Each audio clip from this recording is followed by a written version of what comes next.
किसी शहर के रेलवे स्टेशन पर एक भिखारी रहता था। वो वहां आने जाने वाली रेलगाड़ियों में बैठे यात्रियों से भीख मांगकर अपना पेट भरता था। एक दिन जब वह भीख मांग रहा था तो सूट बूट पहने एक लंबा सा व्यक्ति उसे दिखा। उसने सोचा कि यह व्यक्ति बहुत अमीर लगता है, इससे भीख मांगने पर यह मुझे जरूर अच्छे पैसे देगा। वह उस लंबे व्यक्ति से भीख मांगने लगा। भिखारी को देखकर उस लंबे व्यक्ति ने कहा, तुम हमेशा मांगते ही रहते हो, क्या कभी किसी को कुछ देते भी हो? भिखारी बोला, साहब मैं तो भिखारी हूं, हमेशा लोगों से मांगता ही रहता हूं, मेरी इतनी औकात कहाँ कि किसी को कुछ दे सकूं। लंबा व्यक्ति बोला, जब किसी को कुछ दे नहीं सकते तो तुम्हें मांगने का भी कोई हक नहीं है। मैं एक व्यापारी हूं और लेन देन में ही विश्वास करता हूं। अगर तुम्हारे पास मुझे कुछ देने को हो तभी मैं तुम्हें बदले में कुछ दे सकता हूं। इतना कहने के बाद वह लंबा आदमी ट्रेन में बैठकर चला गया। इधर भिखारी उसकी कही गई बात के बारे में सोचने लगा। उस लंबे व्यक्ति के द्वारा कही गई बात उस भिखारी के दिल में उतर गई। वह सोचने लगा कि शायद मुझे भीख में अधिक पैसा इसीलिए नहीं मिलता क्योंकि मैं उसके बदले में किसी को कुछ दे नहीं पाता हूँ। लेकिन मैं तो भिखारी हूँ, किसी को कुछ देने लायक भी नहीं हूँ।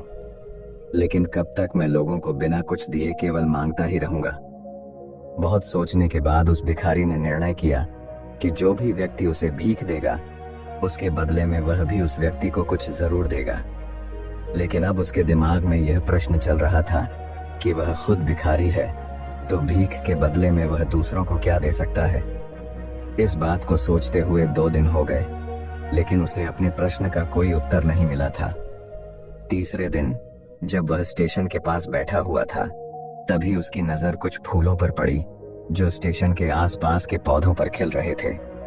उसने सोचा, क्यों ना मैं लोगों को भीख के बदले कुछ फूल दे दिया करूं।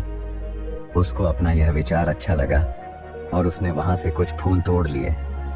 अब वह ट्रेन में भीख मांगने पहुंचा। अब जब भी कोई उसे भीख देता तो उसके बदले में वह भीख देने वाले को कुछ फूल दे देता। उन फूलों को लोग खुश होकर अपने पास रख लेते थे।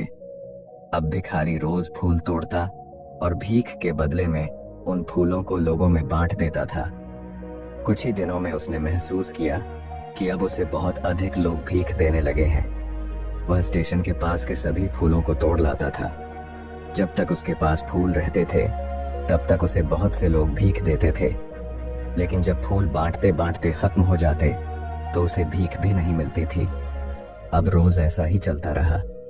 एक दिन जब वह भीख मांग रहा था तो उसने देखा कि वही लंबा व्यक्ति ट्रेन में बैठा है जिसकी वजह से उसे भीख के बदले फूल देने की प्रेरणा मिली थी।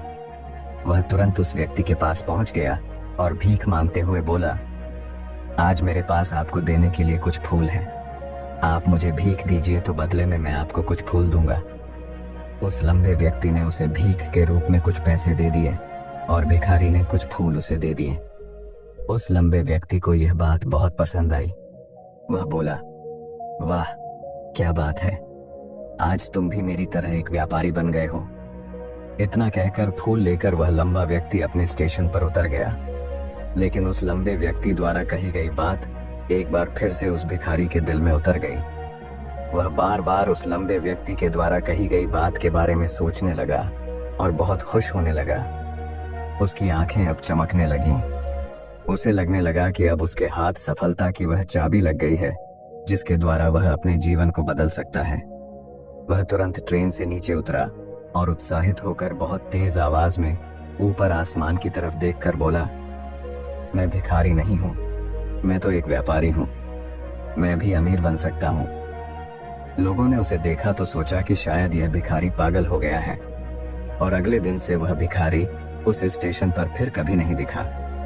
लेकिन 6 महीने बाद इसी स्टेशन पर 2 व्यक्ति सूट बूट पहने हुए यात्रा कर रहे थे। दोनों ने एक दूसरे को देखा तो उनमें से एक ने दूसरे से हाथ मिलाया और कहा, क्या आपने मुझे पहचाना? दूसरा व्यक्ति बोला, नहीं, क्योंकि मेरे हिसाब से हम लोग पहली बार मिल रहे हैं।